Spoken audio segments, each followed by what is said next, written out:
Pernah tak korang tengah tidur, tiba-tiba terjaga, tapi satu badan tak boleh gerak? Nak menjerit, suara tak keluar. Dada rasa berat macam ada benda duduk atas kita.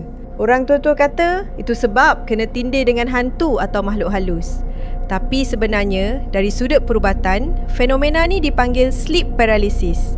Ia bukan gangguan mistik, tapi gangguan sistem tidur kita. Benda ni jadi bila otak korang dah terjaga, tapi badan korang belum bangun. Masa kita tidur nyenyak, otak akan shut down otot-otot badan supaya kita tak bertindak ganas masa bermimpi. Jadi bila sleep paralysis berlaku, suis otak dah on, tapi suis badan masih off.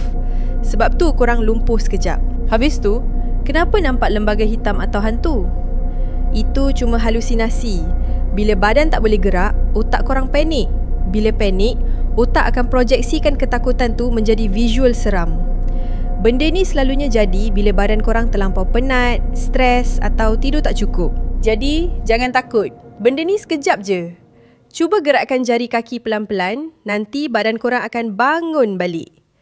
Pernah kena tak? Cuba komen.